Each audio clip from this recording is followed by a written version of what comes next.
ఒక రకంగా ఏంటి మీరు త్యాగం చేశారా మీ మీ ప్రైజ్ని? లేదు లేదు, పల్లవి ప్రశాంత్కి నేను అనిపిస్తుంది అట్లా. నేను త్యాగమూర్తిని కాదు నేను. మళ్ళీ అది ఏదో వాడి మీద నేను త్యాగం చేస్తే వాడికి వచ్చిందంటే వాడు ఏం కష్టం చేయనట్టు అవుద్ది. అది కరెక్ట్ కాదు. ఇది గేమ్ షో. ఈ గేమ్ షోలో ప్రజల ఇన్వాల్వ్మెంట్ ఉంటుంది. సో కాబట్టి ప్రజల నిర్ణయం ప్రకారం జరుగుద్ది. ఆ నిర్ణయంలో పల్లవి ప్రశాంత్ ఫస్ట్ వచ్చాడు, సెకండ్ అమర్ వచ్చాడు, థర్డ్ నేను వచ్చాను. ఇంత మాత్రమే మాట్లాడుకోవాలి దాని గురించి. ఎందుకంటే అది మధ్యలో ఎవరన్నా మ్యానిపులేట్ చేశారా లేదంటే ఏమైనా జరిగిందా ఇవన్నీ నాట్ మ్యాటర్స్. ఎందుకంటే ఆ షో వీటన్నిటికంటే గొప్పది. అంత అద్భుతమైన షో ఎక్కడా లేదు. నా జీవితంలో బతుకున్నంతకాలం ఆ షోని ప్రమోట్ చేస్తూనే ఉంటా. అది ఒక జీవిత పాఠశాల. ఇప్పుడు మా పల్లవి ప్రశాంత్ విన్నింగ్లో మీ పాత్ర ఎంతవరకు అని అంటే ఏం చెప్తారు? చాలా వరకు కూడా గేమ్ వరకు మొత్తం నేను కొంతమందిని తీసుకుంటే నేను వెనకాల ఒక మోటివేషనే ఉంటుంది, కానీ నేను వాళ్ళ గేమ్ అంతా వాళ్ళు ఆడారు. అది సరిపోద్ది కదా. అది నా అలవాటు. అది నేను ఇక్కడే కాదు ఎక్కడ పోయినా కానీ నా గెలుపు కోసం నేను ఆడతాను, కానీ పక్కవాడు ఓడిపోవాలని నేను గెలవాలని నేను ఎప్పుడు ఆడలే. ఏ ఆట అయినా సరే, అది సినిమా ఆట అయినా ఇంకో ఆట అయినా ఏ ఆట అయినా సరే, నా జీవితంలో నాతో పాటు నలుగురు రావాలా. నేను ఒక్కడనే కాదు. నేను ప్రైజ్ గెలుస్తా అబ్బా, నేను ప్రైజ్ గెలుస్తా. ప్రశాంత్ గారిని పట్టించుకోను, యావర్ గారిని పట్టించుకోను. అందరిలాగా నేను ఒక్కడనే పోయాను, ఒక్కడనే గేమ్ ఒక్కడనే పోయా. నా గేమ్ నేను ఆడేసి ఎవడు ఎట్లా పోతే నాకెందుకు, సంకనాకపోతే నాకెందుకు అనే సిస్టమ్ నా దగ్గర లేదు. ఇదే కాదు, ఏ ఆటలోనైనా సరే జీవితంలో రియాలిటీ షో నేనంతే. నిజంగా వాడు ఆడుతానంటే వాడిని ఎంకరేజ్ చేస్తే ఏం పోద్దబ్బా. వాడిని ఎంకరేజ్ చేస్తే ఏం పోద్ది? వాడు కామన్ మ్యాన్. అసలు మీరు ముందే ఊహించారా? ఏది మొక్క పట్టుకుని రాగానే ఫ్లో నేచర్ మనతో అనిపిస్తుంది. అంటే వాడు అక్కడ రాగానే కొంచెం ఏంది మొక్క పట్టుకొచ్చావు అంటే ఎక్కడన్నా వాడు హట్ అవుతాడేమో, ఇదేంది వీళ్ళు ఇట్ట మాడుతున్నాడు మనోడు తేజ, ఏంది మొక్క తీసుకొని వచ్చేవింది లోపలికి, మరి వెళ్ళేటప్పుడు అంటే మొక్కతో పాటు ఒక పూడు తీసుకెళ్తాడు అని అన్న. వచ్చింది అవును, నేచర్ చెప్తుంది. నేను వాంటెడ్గా మాట్లాడాల, వచ్చింది నా నోట్లో నుంచి అలాగా, అంతే. నా పద్ధతి ఒకటే అంజి బాబు, నువ్వు బతుకుతున్నావు, ఒక్కడే బతకలేవు సమాజంలో. చుట్టూ సమాజం ఫ్లరిష్ అయితేనే నువ్వు బాగుంటావు. కరెక్ట్. నేనది మాటలు మీడియాలో చెప్పడం కాదు. నా నేచర్ ఏంటనేది యావత్ తెలుగు రాష్ట్రాలు యావత్తు చూసినాయి. నేను శివాజీగా ఉన్నప్పుడంతే, శివన్నగా మారినా అంతే. శివన్న అని అంటే ఓన్ చేసుకున్నారంటే ఈ శివాజీ క్యారెక్టర్ అప్పుడు కొత్తగా క్రియేట్ అయితే అయ్యేది కాదు. శివాజీ బిగినింగ్ నుంచి అంతే. కాకపోతే ఏంటంటే మన టైం వచ్చే వరకు మన గురించి తెలియటానికి టైం పడుతుంది.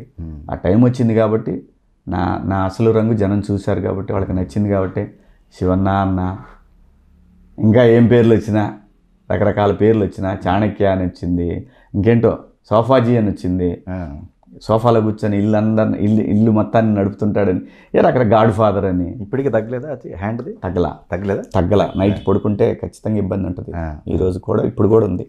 ఫిజియోకి వెళ్తున్నా, మరి ఎప్పుడు తగ్గుద్దో తెలియదు.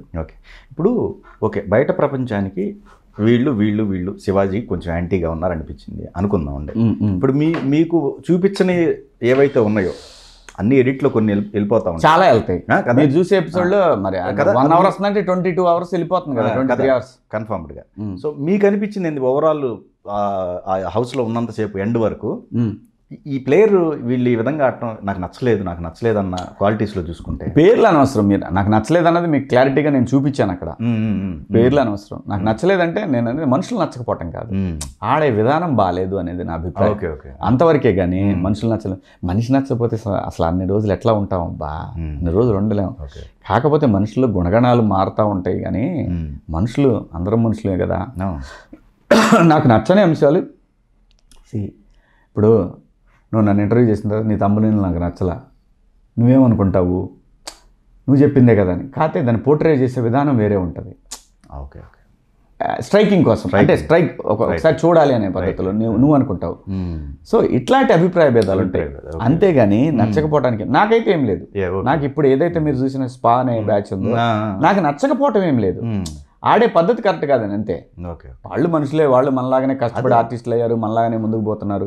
పల్లవి ప్రశాంత్ అరెస్ట్ అయిన టైంకి మీకేమనిపించింది అసలు? యాక్చువల్గా అది శివాజీకి అట్లాంటి వాళ్ళకి రావాలి, ఎందుకు ఇట్లా ఇచ్చారని కూడా కొన్ని రకరకాల పోస్టులు వైరల్ అయినాయి ఆ టైంలో. అవుతాయి. సి అంటే ఇప్పుడు నీకు స్ట్రాటజీ ఉంటుంది, నీ ఛానల్ ఎలా నడపాలా, వాళ్ళకు కూడా స్ట్రాటజీ ఉంటుందిగా. ఒక్కోసారి దెబ్బతింటాయి. తను తీసుకున్న నిర్ణయాలు ఏదైతే ఉందో బయటకు వచ్చిన తర్వాత అదంతా రాంగ్. లోపల ఉన్నాం కదా, ఎట్లా తెలుసు అసలు నువ్వు ఇలా చేయాలి ఎలా తెలుసు? అది కదా బయట బయట ఇట్లా మన గురించి బాగా ఇది అవ్వాలి, ఇవన్నీ వాడు ఎలా స్ట్రాటజీ చేయగలడు? చేయలేడు, వాడు బ్యాడ్ లక్ అంతే. Okay okay. ఇప్పుడు నేను ఎప్పుడు చెప్పేది మాట, 10 మందివి మనకు ఎవరికి లైసెన్సులు లేవు, రోడ్డు మీద బైక్ తోలుతా మన 10 మందికి లైసెన్సులు లేవు. కర్మగాలి నేను దొరికా, నీకు లేవు లైసెన్సులు, నేను దొరికా అంటే అదంతే. కర్మ. అంత పెద్ద సక్సెస్ నిజంగా ఒక కామన్ మ్యాన్కి అంత పెద్ద సక్సెస్ రావటం అంటే చిన్న విషయం కాదు. మరి అటువంటిప్పుడే అంటే ఇదే నేర్పుతుంది కర్మ. సంతోషం అనేది శాశ్వతం కాదు. నేనున్నాను అని చెప్పడానికే ప్రకృతి ఆ రోజు జరిగిన సంఘటన. నేను ఎప్పుడూ అది బిలీవ్ చేస్తాను. ఒక భయంకరమైన ఆనందం వెనకాల ఒక చిన్న విషాదం కూడా వెనకాల మనం వెంటాడుతుంటుంది. అద్భుతంగా అందరు ఫ్యామిలీ అంతా తిరుపతి వెళ్తూ ఉంటే ఎక్కడో ఒక యాక్సిడెంట్ అవుద్ది, ఎంతో ఆనందంగా వెళ్తుంటారు. కర్మ. సో కాబట్టి ఏంటంటే ఏదైనా సరే అతిగా వెళ్ళొద్దు. ఏమో రేపు వాడి ఫ్యూచర్కి ఇది చిన్న భగవంతుడు ఒక చిన్న స్పీడ్ బ్రేకర్ లాంటిది మంచిగా అది మంచిగా బేసిక్గా అబ్బాయి అట్లాంటి కాదు. అదే నాకు అనిపించింది అబ్బాయి అట్లాంటి కాదు. నేను చూసిన ప్రశాంత్ అట్లాంటి వాడు కాదు. అట్లా అని చెప్పి ప్రతిరోజు నేను ప్రశాంత్ని భూతార్థంలో పెట్టి నేను చూడలేనుగా. నాకో జీవితం ఉంది, వాడికో జీవితం ఉంది. అంటే ఏం లేదు, మన వాళ్ళు రాస్తుంటారు, శివాజీ వెళ్ళలేదు, రాలేదు, కోర్టు దగ్గరికి వెళ్ళలేదు. ఊరిని తుంపదేగా. నేను ఎంప్లాయీగా పెట్టుకున్నాడు వాడేమన్నా.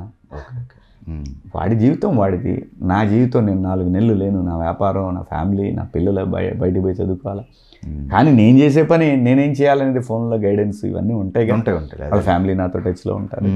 అదే నేను అంటున్నాను, జనానికి ఎట్లా ఉంటుందంటే మనకు సంబంధం లేని విషయాల్లో చాలా ఇంట్రెస్ట్ పెట్టేసి దాన్ని నెగిటివ్గా ఊహించేసుకొని లేని పని ఏం మాట్లాడుకుంటుంటారు.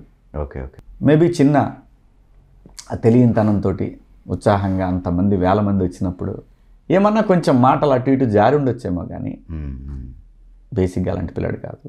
అదే నేచర్ చిన్న వార్నింగ్ ఇచ్చింది అంతే.